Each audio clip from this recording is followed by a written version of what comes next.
Okay, here we are. We are on Facebook. It says we are live. Hi, everybody. We're doing Chattin with CHAP on, what day is today? Monday? Monday, 7th. Okay, very cool. So here we are. And let me come here to okay, so. Okay, everybody, so we're doing Chattin with CHAP today. It's Monday the 7th. I am Ginger Wade, your host, and I have a friend with me today, Bridget Anderson. And Bridget, along with another friend of ours, Denise, and I are doing some really awesome things. First of all, I want to make sure that you are aware that convention is on June 10th and 11th this year. We're at the York Expo Center, and guess what?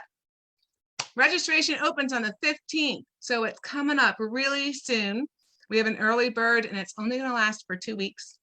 So the 15th through the 31st of March is going to be our early bird, so be ready for that. But we have some awesome stuff coming to the convention regarding mentors and evaluations. So Barb Bideman, if you have listened to her before, she's been a speaker at convention and talked about a number of things, but she is offering an evaluator session to explain to you what goes into an evaluation, how you prepare, and if you want to become an evaluator, she will talk to you about what that entails and what the job of an evaluator is. So an excellent, excellent session coming up. That is going to be Friday at 4:30. And the other session we're going to be having also at 4:30 on Friday is a mentor session. Bridget, Denise, and I are starting a mentoring network where we can be available to, and homeschool moms across the state can be available to encourage you on your homeschool journey. So we are going to be meeting at 4:30 on Friday also to talk to you about how to be a mentor with CHAP. So it's kind of like a mentor training session. So we can get our list up and everybody can be more encouraged and connected in our homeschooling communities and help each other through our journeys. Because how about it, Bridget? It's not easy to go it alone. It is not. It's very difficult. Yeah, and you don't have to. You don't absolutely don't have to. And that doesn't necessarily mean joining a co-op.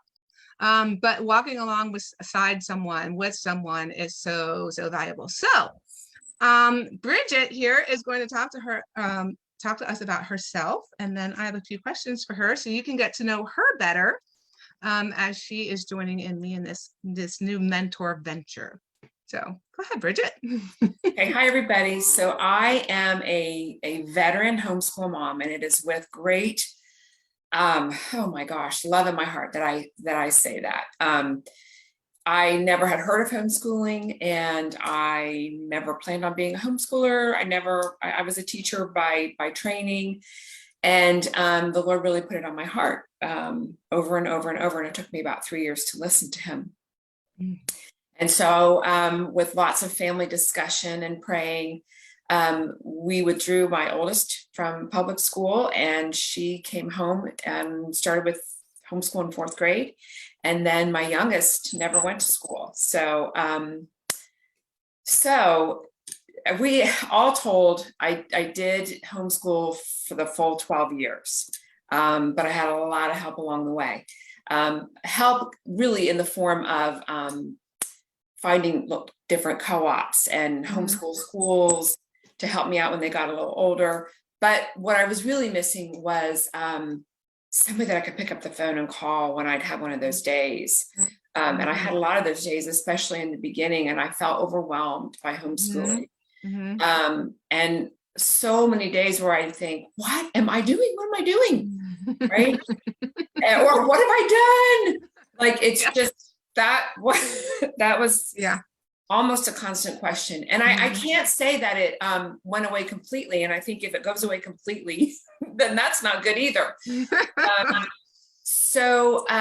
But I really needed somebody. I needed an older mom who had done this. And I didn't have anybody. And I did have a couple people that I reached out to who I knew were out of this world, of homeschooling. And they were now, they had established careers doing amazing things. And I would call, and they they just didn't have time. They didn't have a foot in that world anymore, and they didn't really have Mm-hmm. time. So I sort of vowed, like, I will be that person. Mm-hmm. I will be that older woman walking with you on that road Mm-hmm. to tell you that, yes, you can do it. And it's not going to be okay. It's going to be good. Mm-hmm. You know, you're Mm-hmm. not just going to Yeah.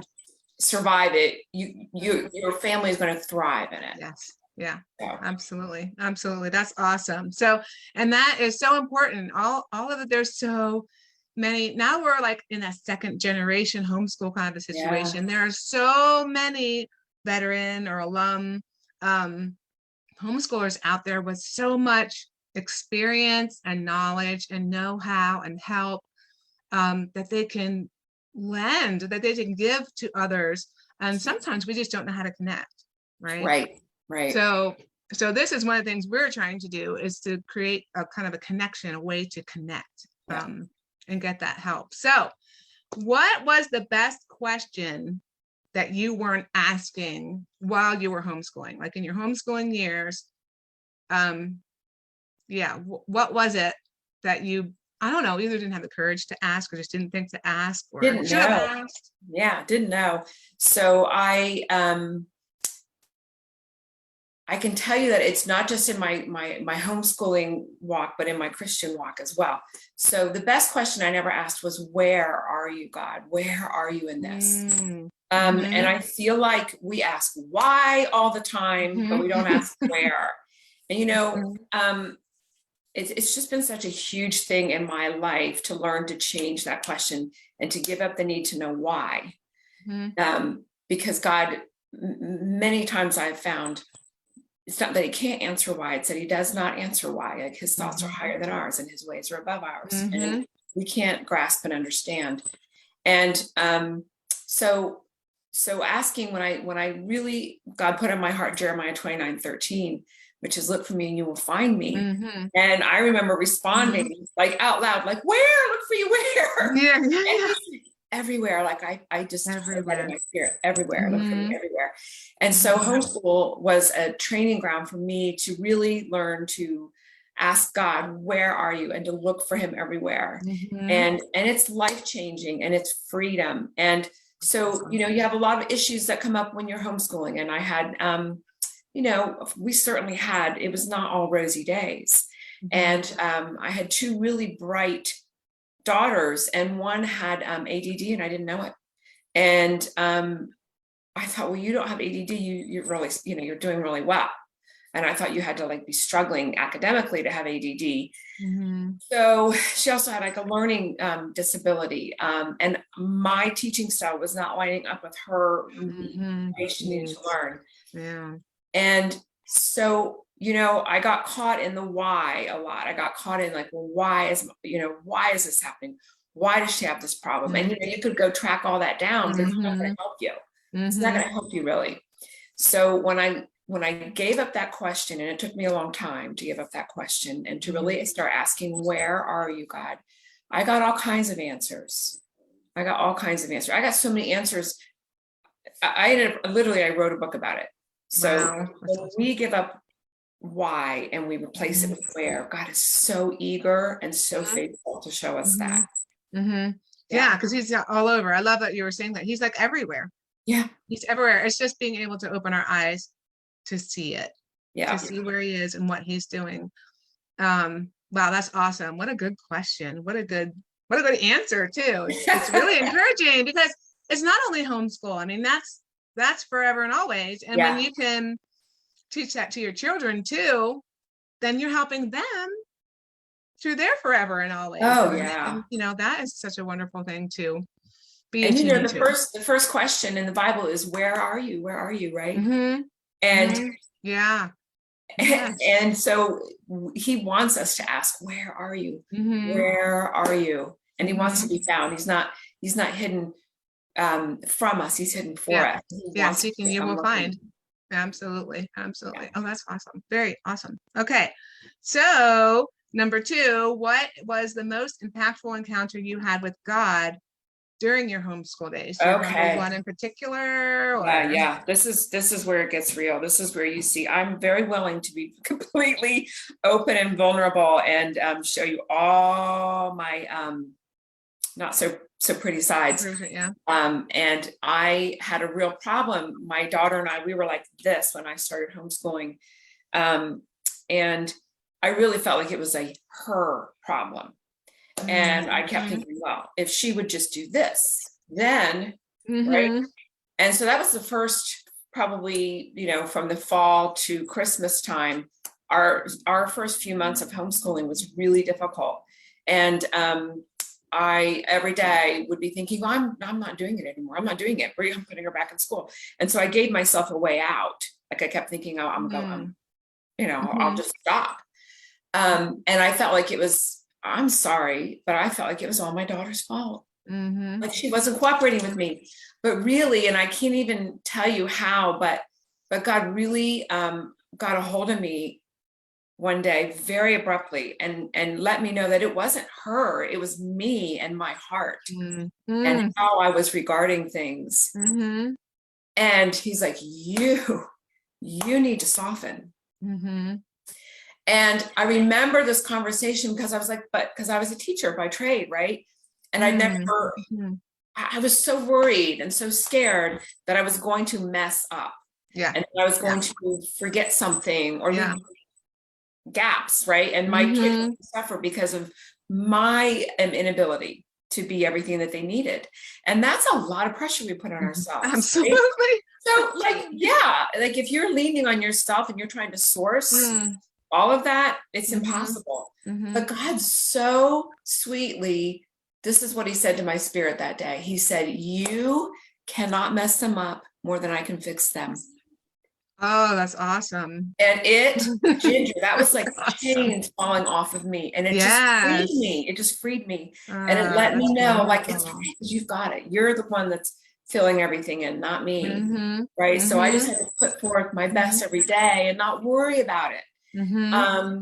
And so that really was the most impactful. And that happened, I don't even know, 15 years ago, more than 15 years ago. And I've carried that with me. And it's, that's been, a beautiful thing in my life beyond homeschooling as well. Yeah, absolutely. God doesn't just teach us in a little segment. It's usually like, I wrap around. Exactly. And I think that's the thing in our homeschooling lives, it creates that fertile place of realizing your sinfulness, and parenting does it too, but when you're homeschooling on top of it, that has been a big thing for me. I just kind of realized, oh my, like you do butt heads with your kids, but it really makes you aware of your own sinfulness and your own need for Jesus. I know. Yeah, it's true. It's a refining. Like we might butt heads, but God is refining each of us in our own ways, right? Like he does a lot of work in one situation. He's working on a whole lot of people. Yeah, absolutely. And it's just so beautiful how he just uses the day-to-day to refine us and make us more like Christ. And I love how you were saying that he will fill the gaps. I know every single homeschool mom is terrified of the gaps and not doing enough and not doing it all and not whatever. And I love that message that he will take care of it. He will take care of it. It's not our job. It's absolutely outside of our power and control to be able to do all those things. So, and we can actually think we're being good moms and good homeschoolers by having that standard, but it's pride. It's prideful to think that we could source that, So absolutely. Okay. Wow. So number 3, what is your perspective looking back? Would you homeschool again? Oh my goodness. Have I gone through this question and answer many times in my life? Yes, I would, especially now that the world has opened up so much for homeschoolers in terms of what you can do. And it's funny because when I guess I started around 2005, and I remember, like, if I would see people at the grocery store and tell them I was homeschooling, they would very quickly like, oh, Yeah. I'm like, okay. So the world has changed a lot in their thinking about homeschooling. Not that, we have to have the world approve of what we do, but it's just that it's a lot more commonplace now, right? And it was not the easy way to do things in some ways, but in other ways, it really was the easier way to do things. Like I look at it like, we were a greenhouse for our kids. They started as little seeds, right? And a lot of times when that little sprout starts to come up, we put them out into the world. And that little sprout isn't really necessarily ready for the world. And even as saplings, they're very delicate, they're very fragile, and they need that care, that tenderness, and that nurturing from somebody that cares about who they are, right? And so I just really feel like my kids, although there would have been things they would have gotten from going to school, there would have been a lot of things that they didn't get that were really important, like a sense of who they are and what's important to them. Absolutely. And not, picking up on what other people are doing and going, oh, that's good, I'll do that. Like they really got to discover who God created them to be. Yeah. And, the academics, all of that falls into place, it really does. It's not really when you can, and I know when you're in the thick of it, it's hard to separate the academics out of the developing these and shepherding these hearts that we have been given to shepherd, right? But the academics, they fall in place. And that really, it was a goofy concern for me to have, because they've both done, I have one in law school, she's in second year of law school, and I have another who's doing missions training now. And they both went on to college. And that's a whole nother topic. But it didn't prevent them from getting into college. They both did very well academically. And I just think we have to keep the focus is their heart, is developing these humans who have a heart for God, right? Absolutely. And so that's what we get the chance to do. We, like we get to pour in a little bit every day, every day. And that's super important. There's no other way to get to do that, but to keep them with you. Yeah, absolutely. And when they're not with us a lot, some of that gets taken out, right? It's getting pulled out or covered over with something else. So the fact that we're pouring into their hearts and encouraging them and how God made them to be. And it is really hard, because sometimes they're made in ways that is like, what? You just have to understand them. And the world definitely has a perspective on what they think you should do. Like, the from when I was a kid up until now, it's like, well, of course you finish high school and you go to college. Well, that's not necessarily what everybody does, but there's so much pressure to compete academically, right? To do well, and being successful. I've learned a lot about letting God define what success means. Okay, and it's usually not going to line up with what the world says. Right. So it's allowing God. Again, allowing God to be in control, right? And we're not in control, and we're letting him guide us and guiding them and helping them to be the people that he's made them to be. So, and it all matters, it all adds up. And every day, and I know those days are long, I know they're long, and I know that they can feel pointless sometimes. You feel like, what am I even accomplishing? But they all add up. Those drip coffee makers, and it's like drip by drip. Oh, yeah. And that pot fills up. And that's like our days, like they do add up and they do matter. And the little things that you do in each of those days, they matter. Yeah, they do. So be encouraged, mamas. Be encouraged. All those little things that you're doing with your little ones and your bigger ones are making a difference. Yeah. And, like Bridget, she's seeing it now after the fact in the lives of her children. I'm starting to see it in my older children and the decisions they're making in their lives. And it's the long term. I know I'm a short term project person, right? So I like to clean the bathroom because I can see it was done. But homeschooling is just that long term drip, drip, drip, day by day, but you will see results. So don't give up, mamas. Don't That's give right. up, because That's you're right. doing an awesome thing.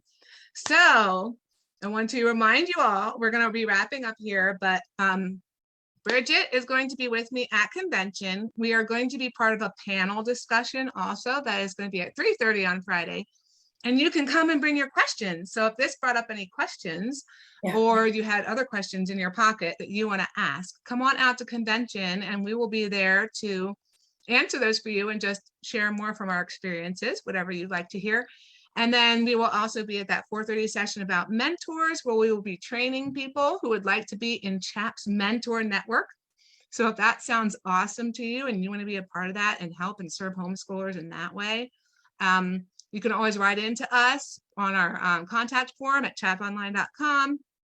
You can message me here below on this video, or just get in touch with me there at convention. And we would love to have you join our mentor network if you would like to pour into other homeschool mamas' lives. So You don't have to be done the journey. You can still be on the journey. Oh, to be yeah, a yeah, mentor. yeah, yeah, absolutely. Yeah. You don't have to be done.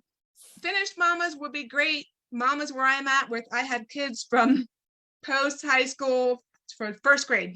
Yeah, yeah. Or mamas that are just, maybe you have some that are even up to third, fourth grade, whatever, and you want to reach back, because those of you who are younger, you're right there. Like, we've been through it, but it's been a few years since Yes. Bridget and I have been there in the toddler stage. So even with a 7-year-old, I'm actually starting to forget the toddler stage. Yeah, for sure. So yeah, we're looking for mentors all across the spectrum of experience. Yes. So if you would like to pour into others, please consider being part of our mentor network. So Yeah. All right. Yeah. Anything else you want to share, Bridget, before we No, sign I think off? that's good. Yep. Okay. All right, everybody, have a great week. And you know what? Thank you for dealing with Zoom. I have a little appliance in here. I haven't had one in to do a show with you, so hopefully you were able to understand me today.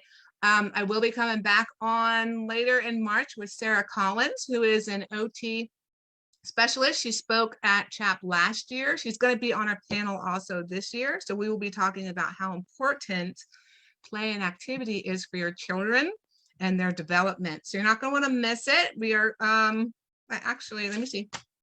I don't have the date written down. I will put a post out on Facebook, or maybe I'll message it below here to let you know when that's going to be. I should have written that down, but that's the next video will be coming out in 2 weeks. So have a great 2 weeks, everyone. Enjoy the rest of your winter. It's soon over. Yeah, yay. So, all right, take care, everyone, and we will see you later. Bye.